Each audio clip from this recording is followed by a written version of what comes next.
students, today we will discuss chapter number 10, gravitation of class 9. So our content will be gravitation, universal law of gravitation, force of gravitation on earth, acceleration due to gravity, free fall, mass and weight, thrust and pressure, and Poincare and Archimedes principle. So जो chapter name है what is gravitation, chapter name क्या है हमारे पास gravitation. तो first question arises is what is gravitation.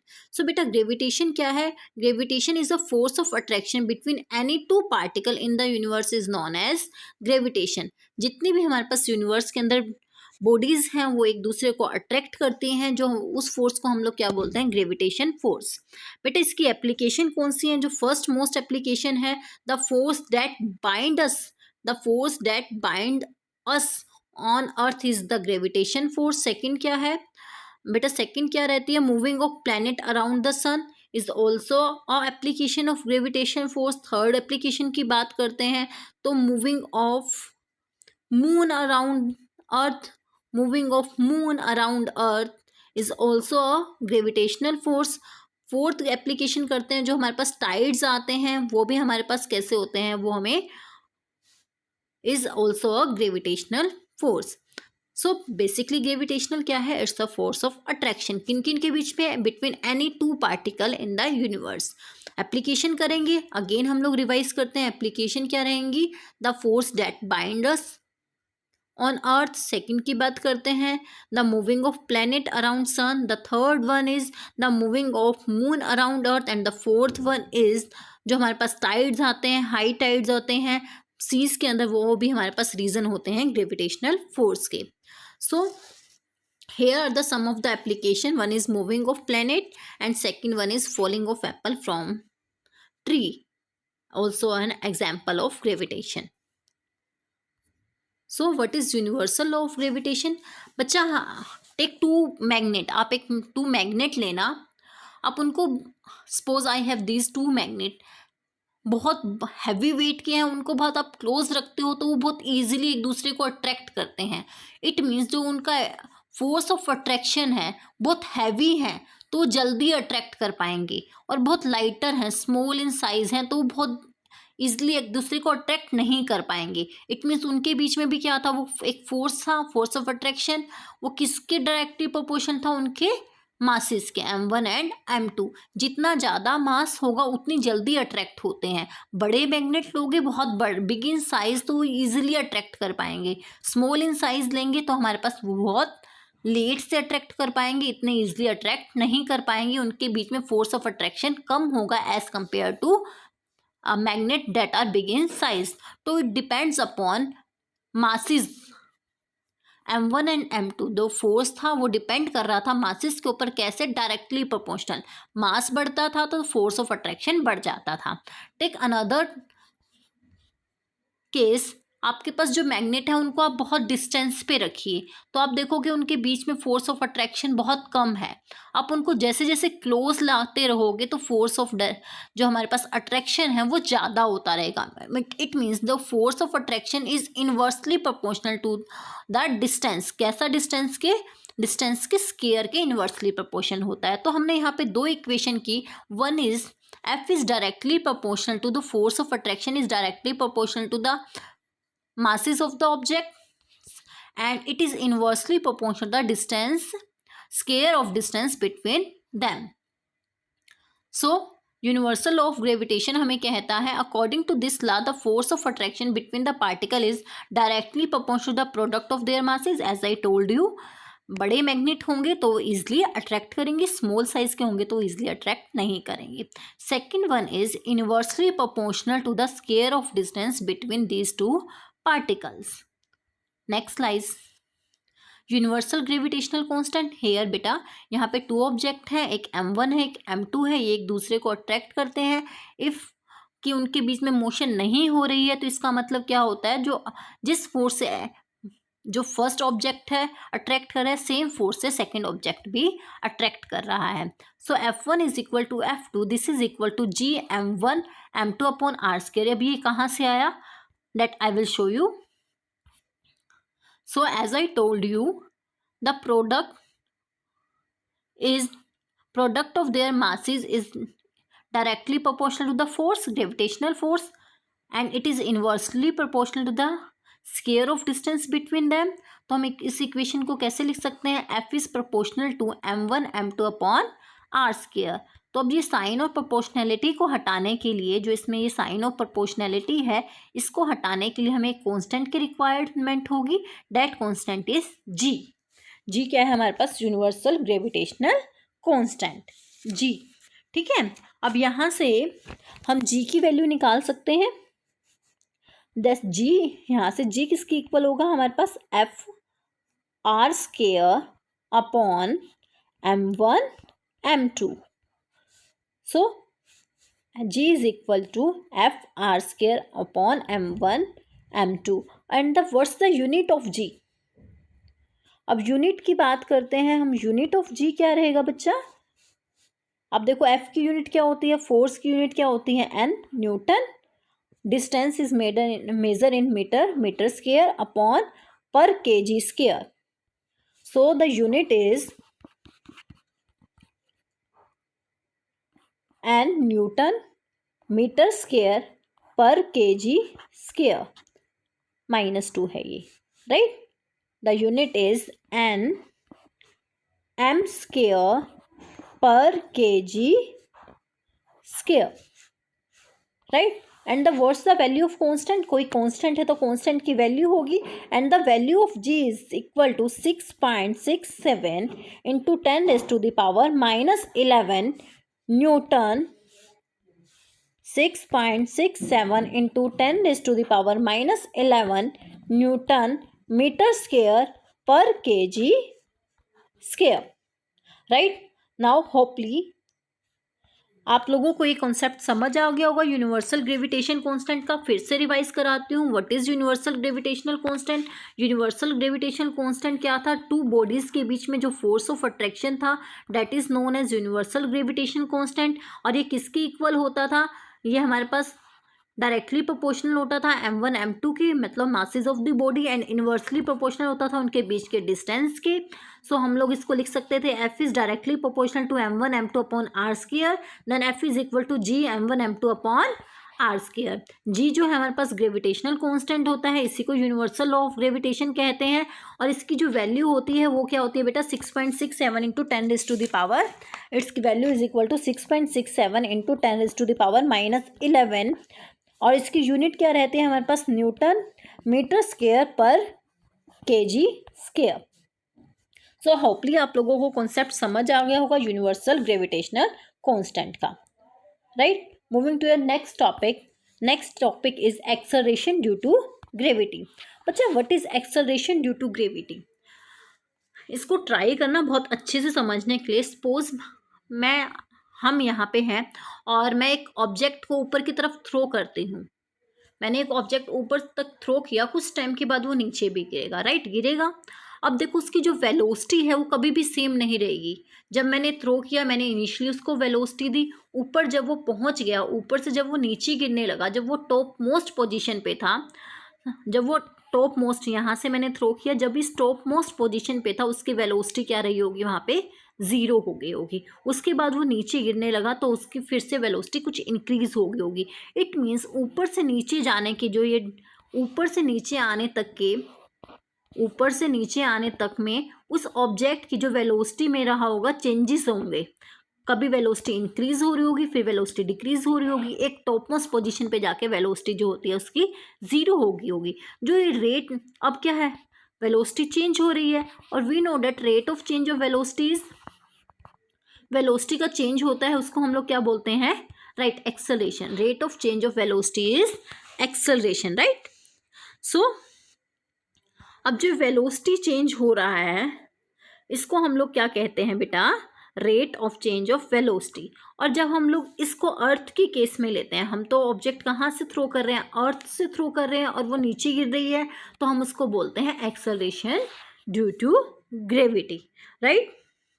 So we can say that there will be a change in the, जब हम object को ऊपर से नीचे तक गिराते हैं, then there will be a change in the magnitude of the velocity. Any change in the velocity involve acceleration, right? Any change in the velocity involve acceleration whenever object fall towards the earth, then acceleration is also involve, जब भी हम object को towards earth गिराते हैं, then acceleration also involve. This acceleration due to earth gravitational force, therefore acceleration is called acceleration due to gravitation. ये जो acceleration हो रहा है वो क्यों होता है? Due to gravitation of earth, and this is known as acceleration due to gravity. Hopefully आपको क्लियर हुआ होगा। एक ऑब्जेक्ट है, उसको जो हमारे पास अर्थ की तरफ आ रहा है उसकी वेलोसिटी कांस्टेंट नहीं होती, उसकी वेलोसिटी चेंज होती है, and we know that the change in velocity involves acceleration, and this acceleration is known as acceleration due to gravity. Move to the definition. The acceleration with which a body falls towards the earth due to the earth gravitational pull is known as acceleration due to gravity, that is denoted by small G. इसको हमने किससे denote किया? Small जी से। And अब question arise होता है, what's the value of small G, इसकी value क्या होती है और इसको कैसे हम लोग फाइंड आउट करते हैं। In moving to next slide. So factor on which acceleration due to gravity depends. बेटा न्यूटन का सेकंड लॉ हमें क्या बोलता है? F is equal to mass into acceleration, according to Newton second law. और हम लोगों ने अभी F की वैल्यू निकाली थी प्रीवियस स्लाइड में, that is G m upon R square. ये भी एक फोर्स होता है, बोथ फोर्स हैं दोनों, हम इन फोर्स को इक्वल रख सकते हैं। यहाँ से हमने इन दोनों फोर्स को इक्वल रखा। अब देखो बेटा, ये अब अर्थ के केस में mass of earth will be constant, right, and this G is also constant. ये यूनिवर्सल ग्रेविटेशनल कांस्टेंट जिसकी वैल्यू अभी मैंने आपको बताई थी, G is equal to 6.67 into 10⁻11, right. G की वैल्यू भी कांस्टेंट है। जो मास ऑफ अर्थ है that is also constant, right. अब मास ऑफ अर्थ कितना होता है बेटा?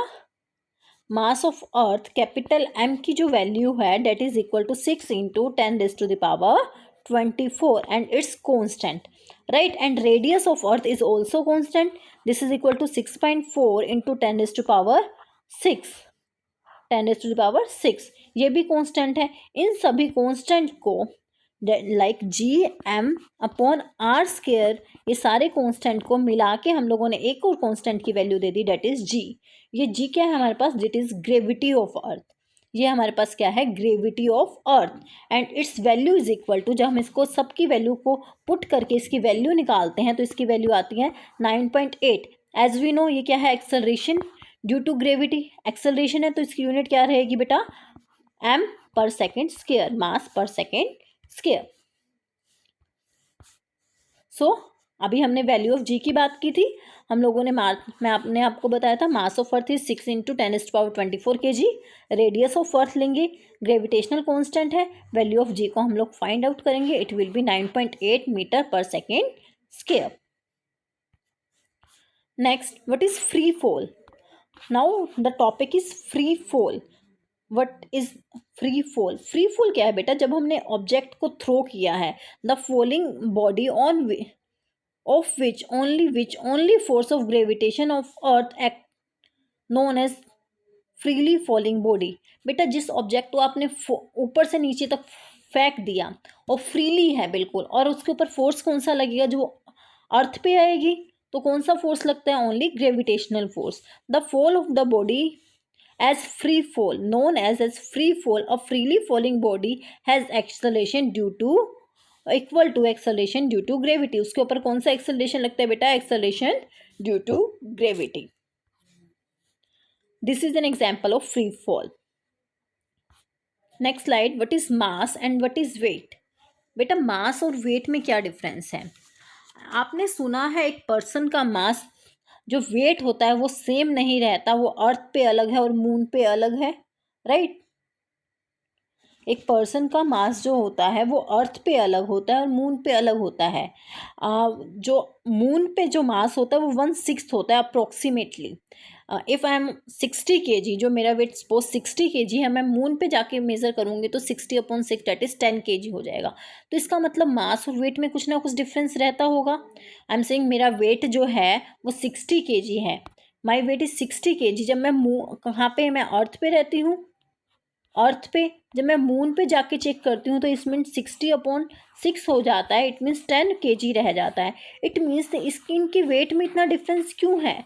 कुछ ना कुछ ऐसा फैक्टर होगा जो हमारे वेट को अफेक्ट करता होगा। यस, दिस फैक्टर इज जी। हमारे अर्थ की ग्रेविटेशनल फोर्स डिफरेंट है और हमारे मून का जो ग्रेविटेशनल फोर्स है वो कम है। अर्थ का ग्रेविटेशनल फोर्स मून के ग्रेविटेशनल फोर्स से बहुत ज़्यादा है, इसीलिए हमारे पास नियर अबाउट 6 टाइम है। इसलिए हमारे पास जो वहाँ वेट जो है हमारे पास उसमें भी डिफरेंस आ जाता है, क्योंकि अर्थ का मास भी बड़ा है, अर्थ की रेडियस भी बड़ी है एज कंपेयर टू मून। सो मास क्या होता है बेटा? Mass of a body is defined at the quantity of matter contain in the body. एक बॉडी में कितना क्वांटिटी है वो तो हमारे पास मास होता है। और जब हम लोग वेट की बात करते हैं, वेट के अंदर क्या आ जाता है बेटा? वेट जो होता है हमारे पास, मास किसके ऊपर डिपेंड करता है? वो ग्रेविटी के अंदर। वेट की वैल्यू होती है m into g and mass की वैल्यू होती है जो एक्चुअल बॉडी के अंदर कंटेंट है, वो क्या हमारे पास होती है? मास, राइट। मास क्या होता है? Mass is defined as the matter contained in the body. Matter जो बॉडी के अंदर कंटेन कर रहा है वो तो मास होता है। वेट क्या होता है बेटा? जो हमारे पास ग्रेविटी के ऊपर डिपेंड करता है, that is your weight, right. So weight क्या है? Weight, the force with which the body is attracted by the earth is known as weight of the body. Weight किसकी इक्वल होती है? वेट मास इंटू जी के equal होती है। मास multiply by gravitation के equal होती है। वो किसकी, क्या? वो डब्ल्यू। डब्ल्यू क्या है? Weight is equal to mass into gravity. वो डिपेंड करता है, एज आई टोल्ड यू, मेरा मास मून के ऊपर अलग होगा और अर्थ के ऊपर डिफरेंट रहेगा, right. So what's the difference between mass and weight? Mass of the body remains constant, right, as I told you, and the weight of the body place to plate, planet to planet different रहेगा।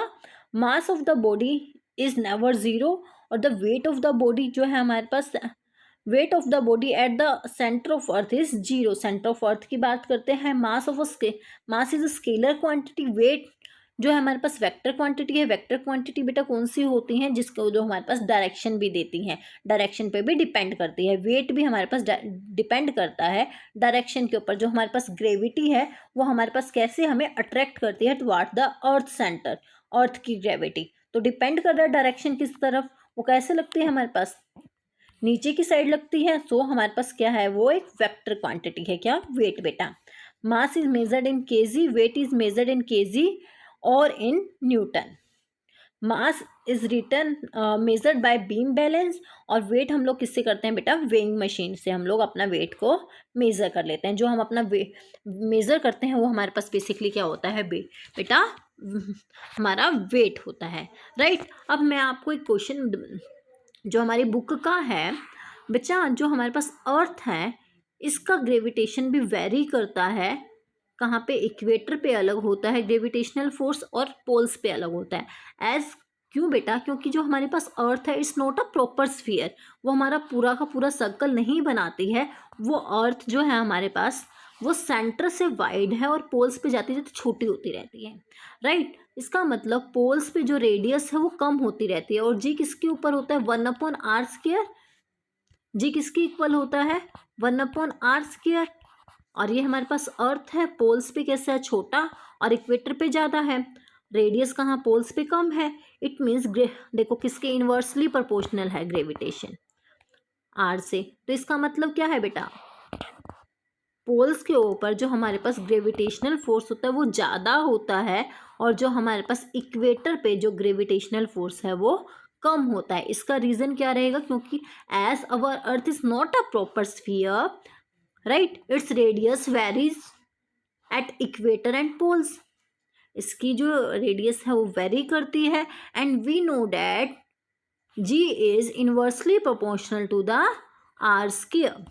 सो radius कम है poles के ऊपर, तो वहाँ पे gravitational force ज़्यादा होता है। So that's enough for today. We will discuss the remaining chapter tomorrow. Till then पढ़ते रहिए, खुश रहिए और अपने प्रैक्टिस करते रहिए। Bye students, take care.